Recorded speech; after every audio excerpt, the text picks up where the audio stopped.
अगर आपकी बाइक चलते हुए रेस छोड़ने पे मिसफायर दे या फुल एक्सीलेटर पे मिसिंग करे या फिर स्टार्टिंग में तंग करे तो उसका मेन रीज़न जो है वो प्लग का होता है। अगर आपकी बाइक में प्लग अच्छे वाला नहीं है तो उसकी वजह से ये मसला आपकी बाइक कर सकती है।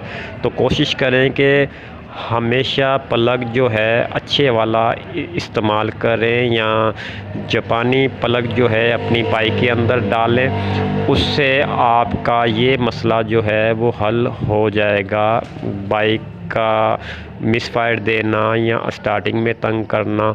तो जैसे कि ये वाली बाइक मेरे पास आई है जो रेस छोड़ने पे मिसफायर देती है, तो आज मैं आपको बताऊंगा कि प्लग जो है वो आप अपनी बाइक का किस तरह से चेंज कर सकते हैं।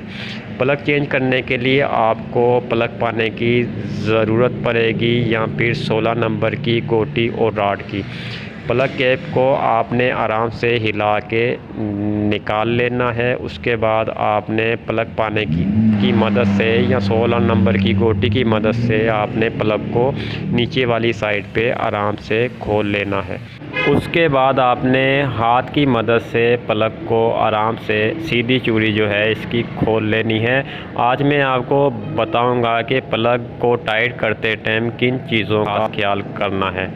तो प्लग को खोलने के बाद अब ये देखें, एक तरफ अच्छे वाला प्लग है, अच्छी क्वालिटी वाला है, और दूसरी तरफ थोड़ा हल्की क्वालिटी वाला प्लग को खोलने के बाद आपने इस जगह पर हाथ रख कर 2-4 किकें आपने मारनी है, जिससे वो अगर चूड़ी के अंदर कोई कचरा है तो वो निकल जाए।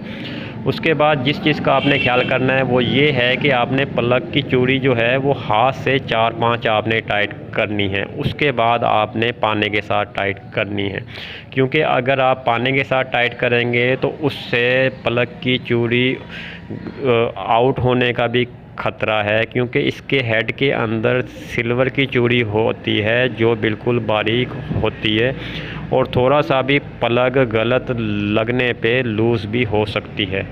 तो वीडियो अगर आपको अच्छी लगी हो तो प्लीज़ वीडियो को लाइक कर दें और मेरे चैनल को सब्सक्राइब कर दें, ताकि मज़ीद इस तरह की वीडियो आप तक पहुंचती रहे।